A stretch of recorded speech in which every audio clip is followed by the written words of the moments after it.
Welcome back. Well, we have Abhisar Jain, Head and Fund Manager at Monarch AIF, who joins us to discuss, his top picks, his portfolio bets as well. Hi, Abhisar. It's been a long while since we chatted. Good having you on the show. You raised closer around 250 crores. AIF, this is the second raise, I believe. So give us some details first.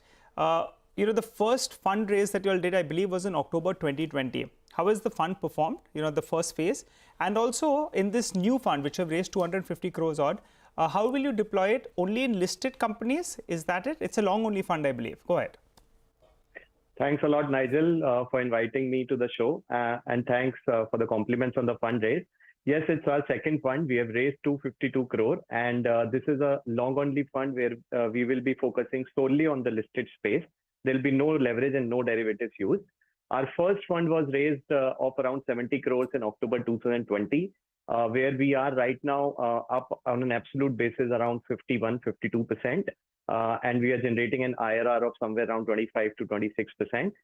We aspire to do the same strategy on the long-only basis with a concentrated portfolio in the second fund. And therein, we have raised 252 crore. I want to mention that the whole raise was completed solely on our own relationships without any distributors and intermediaries. And this helps us keep the cost low for both our investors as well as on the operation side for ourselves. Okay. So, Abhisar, where is this fresh deployment going now? I mean, since your long-only fund, are you more large cap tilted? I mean, what is the orientation of the fund? So the orientation of the fund is primarily on the mid and small cap space, which we define as anything below 40,000 crore in the mid cap space and anything below 10,000 crore as the small cap space. However, we do keep the space open for a few select large cap bets. And in that sense, the fund is a flexi cap nature, but the large caps don't exceed at any given point between 25 to 30% and are only in one or two specific sectors per se. So in terms of the, the allocation, it will be going in specific sectors that we like in the mid and small cap space and one or two, large cap sectors that we like at current valuation. And Abhisar, what would those sectors be, both in the large cap space as well as in the mid and small cap category? Yeah, so see, currently we are liking, several sectors and several sub-pockets, which I will mention. So first is the pharma space where we like particularly the domestic branded generic space a lot because of its high cash flow nature, high ROE, ROC and pricing power. We also like the CRO, CDMO space wherein the global innovators are increasingly outsourcing business to countries like India where costs are low and the work is good.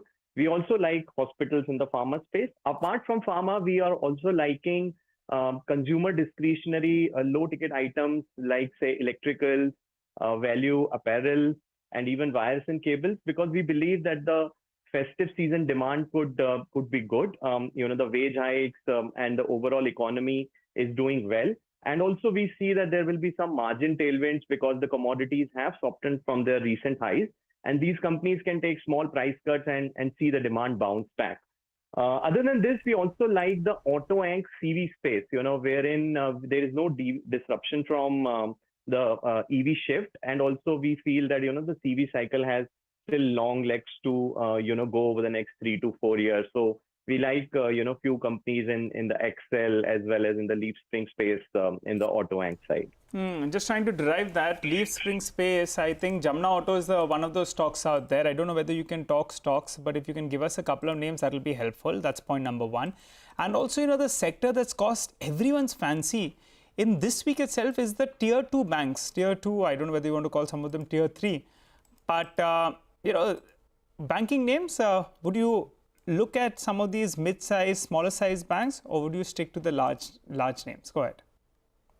Yeah, so Nigel, see, we are very constructive on the BFSI space as such. We have been constructive in our first fund where BFSI is one of our large weights. We have been preferring more of large caps in that space because the large caps were having fundamentals, to very, very strong set there. On the mid-cap bank side, which you mentioned of the rally recently, I think it's more of a, valuation catch-up and the street, now feeling quite confident on the credit growth. We have all seen that, the system credit growth has picked up quite well in year-to-date FY23. And that will have a rub off on the whole space. The credit costs are also expected to remain benign, though jury's out there whether the GNPAs can go up again. Our sense is that it might remain stable, in slight movements up and down, but the credit cost will remain benign. So we continue to like the whole BFSI space. We're still biased towards the large caps out there, rather than the mid-sized banks. But yes, of course, a few select picks can be there. We are not allowed to talk specific stocks, Nigel, because of the AIF regulations, and hence I will refrain from mentioning any stocks. All right, Abhi sir, final question before we let you go. I recall you used to track the metals and mining space, but now it seems you have moved on. We met a few years ago, I think 5-7 years ago, or at a couple of conferences in your earlier avatar. Any word on that? Would you give it a second look, or you've moved on? Yeah, Nigel. So of course I've moved on, to the fund manager responsibility, seeing all sectors. But of course, the metal, is always been close to me. So I'll give you a view that we are right now, a little bit cautious on how China would kind of act, whether it walks the talk or there will be a lot of production coming out of there. Also, this recent, lot of news around the construction in the residential space in China is keeping this space a little bit, on the tenterhooks, I would believe.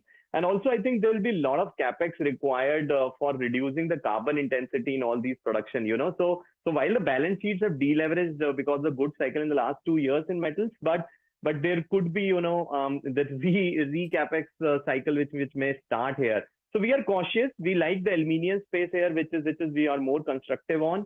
But on the rest of the space in metals, we are a little cautious right now. All right, Abhi sir, we'll leave it at that today. Thank you very much for joining us and taking us through your call on the market. So you definitely like the large cap picks in the BFSI space, some of the consumer discretionary names as well as pharma, but perhaps a little more cautious on the metals. With that, we're going to get into a short break now. When we return, we will discuss the market technicals. Rahul